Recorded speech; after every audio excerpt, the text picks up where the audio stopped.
Bien le bonjour à tous. C'est toujours un plaisir énorme, gigantesque, quand je viens à vous pour qu'on parle de tout ce qui est satellite au football, particulièrement le football africain.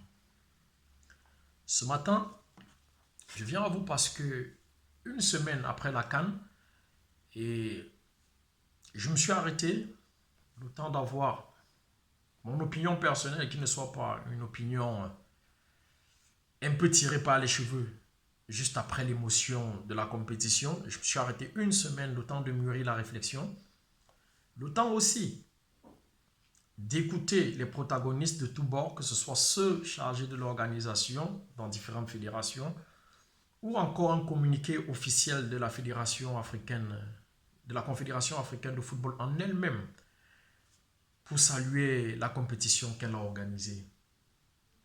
Je ne vais pas revenir sur les faits parce que, à la base, c'est une compétition qui aurait dû avoir lieu au Cameroun, ce qui n'a pas été fait. Il y a eu un glissement de date et l'Égypte a pris le relais avec bravoure, vu les délais, vu l'organisation. Il fallait faire quelque chose et l'Égypte a réussi à le faire. Mais ce n'est pas pour ça que je suis là aujourd'hui. Je suis là pour qu'on fasse globalement, pour donner mon opinion globale sur la Coupe d'Afrique totale 2019. Il ne faut pas oublier de préciser Coupe d'Afrique totale. Vu que c'est le sponsor majeur, c'est un peu risible, mais bon, ce n'est pas le débat d'aujourd'hui, j'y arriverai.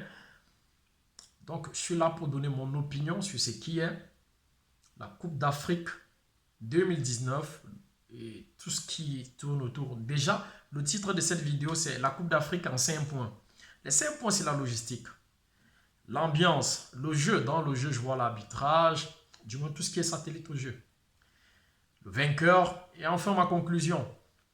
Voilà. Alors, je vais commencer par la logistique.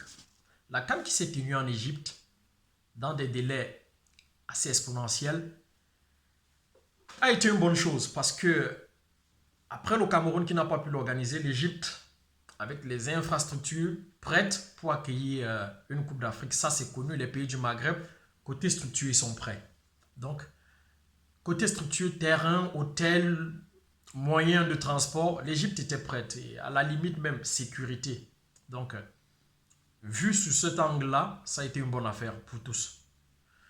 Oui, l'Égypte a assez d'hôtels dans les périphéries, dans les environs des stades. Oui, l'Égypte a les moyens de locomotion entre les hôtels et les stades. Oui, l'Égypte, autour des grands stades, a des stades annexes qui permettent aux équipes de se maintenir en forme. Ça, c'est magnifique. Donc, sur le plan logistique organisationnel, personne ne va jeter la pierre à l'Égypte. Ils ont été à la hauteur. Ils avaient des terrains. Oui, ce n'était pas des pelouses du Parc des Princes, mais c'était des pelouses assez bonnes. D'ailleurs, aucun footballeur proprement dit jusqu'à présent ne s'en plaint. Oui, avait-il les transports pour les supporters des terrains vers les stades? Oui, il y a les transports, les voies de transport aussi sont assez bonnes en Égypte. Alors, donc, côté logistique et infrastructurel, on ne peut pas se plaindre. Tout était acquis pour l'Égypte. Maintenant, quand je rentre dans ce qui est l'ambiance, qui est le deuxième point de ma vidéo, c'est où se trouve le grand souci. Je ne suis pas un stratège de la communication pour dire, ou bien conseiller professionnel pour dire, voilà ce qu'on aurait dû faire, voilà ce qu'on n'aurait pas dû faire. Le constat est grave. Les terrains étaient vides. Une fois de plus, on a eu affaire à une Coupe d'Afrique avec des terrains vides. Et ça commence à être une réalité des pays du Maghreb africain. Quand ce n'est pas leurs équipes qui jouent, ils ne vont pas au terrain. À chaque fois qu'il y a eu des compétitions majeures sur le continent et qui ont été organisées dans les pays du Maghreb, les stades sont vides quand ce n'est pas ces pays-là qui jouent.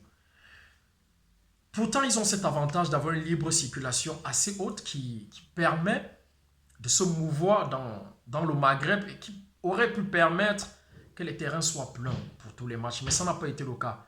Exemple, les matchs des pays du Maghreb, les terrains étaient extrêmement vides. Je crois que c'est la plus grande résonance de cette compétition. On aura retenu plus de terrains vides que des terrains pour l'ambiance. Le football étant un jeu, comme a dit quelqu'un, il aurait fallu trouver les astuces, il aurait fallu trouver les moyens pour que les terrains soient pleins. Parce qu'aujourd'hui encore, beaucoup de footballeurs se surpassent par la passion. La folie du public pousse beaucoup de footballeurs à se surpasser. Malheureusement, cette CAN, je ne pense pas, peut-être seulement les joueurs algériens et quelques Tunisiens diront, nous, on a fait un peu plus parce que le public était là à chanter derrière. Mais sinon, aucun autre pays ne peut se vanter d'avoir été poussé un seul instant par le public de cette CAN. Donc, côté ambiance, cette CAN a ce côté amer qui a sonné creux, qui a sonné vide côté ambiance du public. Il n'y en a pas eu. Maintenant, je vais rentrer dans le concept du jeu. Le jeu, qu'est-ce que cette Coupe d'Afrique a fourni? Cette Coupe d'Afrique a révélé une équipe. À la limite de la deuxième, je commencerai par la deuxième, qui est l'Afrique du Sud, qui a développé un très très bon et beau football. Mais malheureusement, on a ressenti là que, étant un championnat, étant une équipe bâtie autour des joueurs qui ne sont pas forcément des professionnels qui jouent à l'Hexagone, qui jouent dans des grands championnats, il leur a manqué je ne sais pas comment appeler ça, il leur a manqué cette petite magie, ce petit mensonge, cette petite triche qui permettent aux équipes qui jouent bien d'être au-dessus de devenir des grandes équipes. Il a manqué la triche aux Sud-Africains pour faire beaucoup mieux. Parce que quand vous voyez leur façon de jouer au football, quand vous voyez ce qu'ils ont produit comme football, vous vous dites, mais pourquoi ils ne se sont pas retrouvés au moins en finale? Ils ne se sont pas retrouvés en finale, je le dis, parce qu'il leur a manqué la triche. Il leur a manqué ce zeste d'expérience qui est la triche, en fait, qui permet aux équipes bonnes de devenir grandes. Donc, je ne suis pas déçu de l'Afrique du Sud du tout. Ils ont produit quelque chose d'énorme. Le suivant net, c'est l'Algérie. L'Algérie est venue dans un schéma d'un football purement européen, occupation rationnelle du terrain, jeu à un maximum de 2 touches de balle. À aucun moment un joueur algérien n'a voulu être le patron, n'a voulu être celui par qui tout passe, même pas le capitaine Mahrez qui est d'une aisance technique indiscutable. Ils sont restés une équipe assez cohérente dans le jeu. Ils ont produit le meilleur jeu et c'est sans surprise qu'ils ont été l'équipe sacrée à mon avis. Donc c'est ça que j'ai vu dans le jeu. Maintenant, en dehors de ce jeu pratiqué sur le terrain, je vais à l'arbitrage. L'arbitrage de la Coupe d'Afrique fut un fiasco à mon avis. Il y a eu tellement d'erreurs d'arbitrage que je ne vais pas seulement accoler aux arbitres, mais que je veux accoler à la CAF. Parce que si la CAF était plus regardante dans les championnats des différentes fédérations, ils auraient compris qu'il faut tirer vers le haut le niveau des arbitres. Cela manque cruellement des grands arbitres africains vrais. Vous voyez, on arrive encore en Afrique aujourd'hui dans un match d'avoir 3 erreurs de faux hors-jeu sifflées. C'est assez, c'est trop. Donc, et pire, avoir le VAR qui n'arrive qu'en quart de finale, je ne veux pas m'attaquer à ce sujet parce que c'est attaquer directement la CAF et ce n'est pas mon thème d'aujourd'hui. Donc, le niveau de l'arbitrage, s'il faut donner une note sur 10, je donnerais 4.